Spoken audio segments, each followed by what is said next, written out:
Hello everyone, and welcome back to another Hard Count podcast. And today I'm going to be giving you guys my Week 9 best bets against the spread.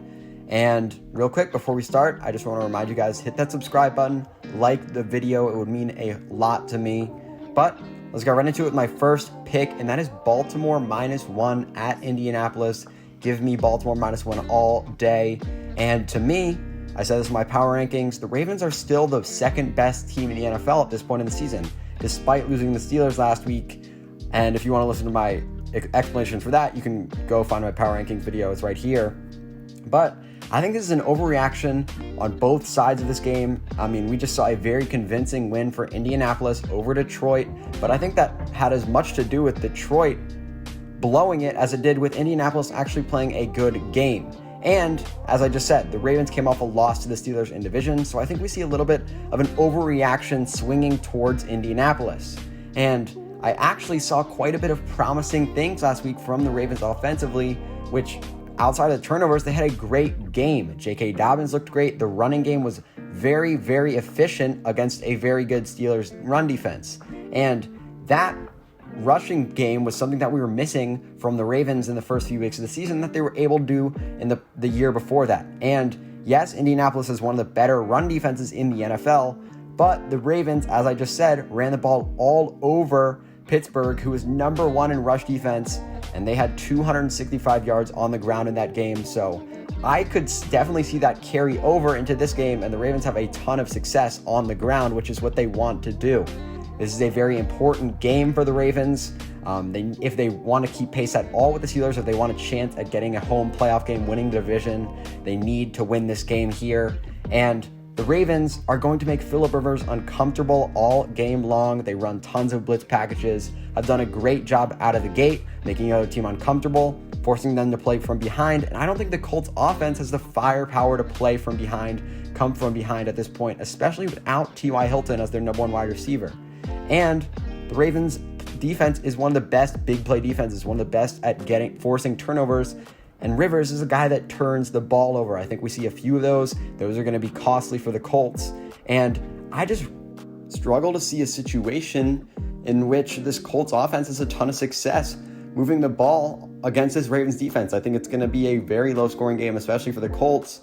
And I expect Lamar Jackson and the Ravens to have a bounce back week here in a big way. As John Harbaugh put it, this is where our season starts. I don't know if I buy that, but I think the Ravens here win by 8 points, 27-19.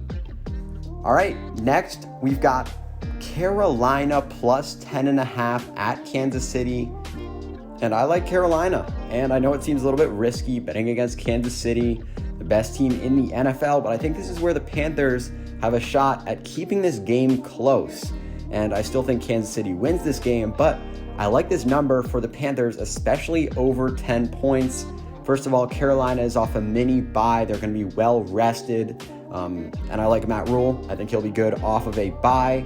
And it is very interesting because I actually tend to like to fade the Kansas City Chiefs against lesser opponents like the Raiders, the Chargers, and play them against better opponents like the Bills and the Ravens, because that, in those better games, is when their defense tends to show up and not as much against the worst teams.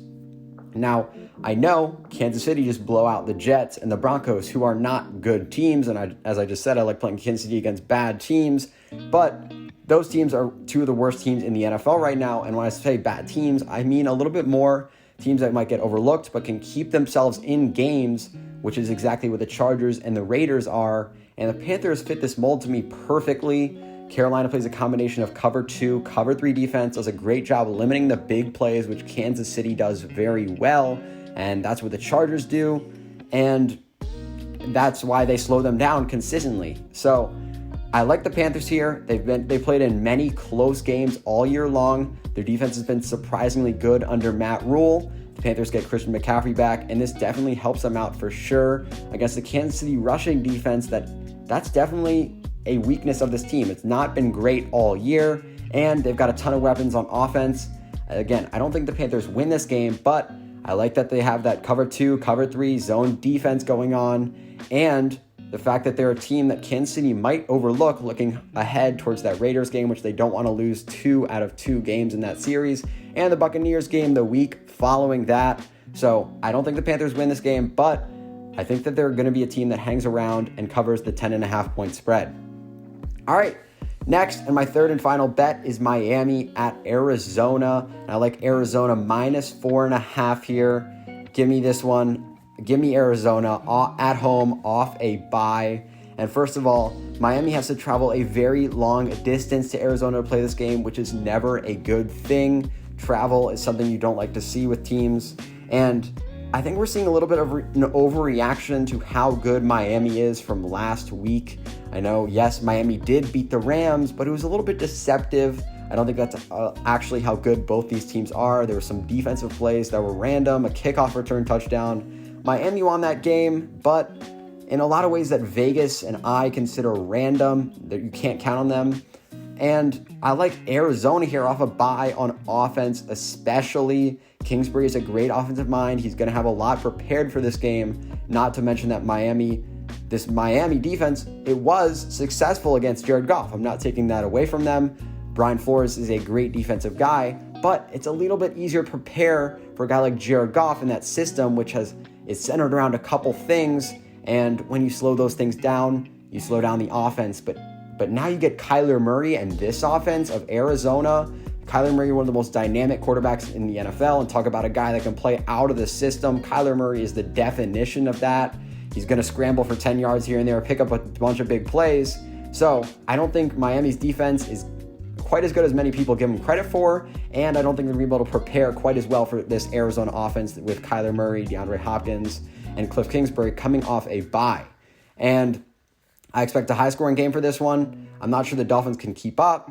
As we know, Tua is the starting quarterback for the Dolphins, but when I looked at last game, he wasn't so great. He was missing some throws that I expected him to make, and we'll see what he can do this week. I just don't think that Tua in this Miami offense are ready to keep up with Kyler Murray in that offense in a shootout at the moment. I like the Dolphins, but I like the Cardinals even more. Give me the Cardinals minus 4.5 all day. All right, those are my best bets against the spread for week 9 of the NFL season. I hope you enjoyed. Like, comment, subscribe, do whatever you want to do. And until next time, peace.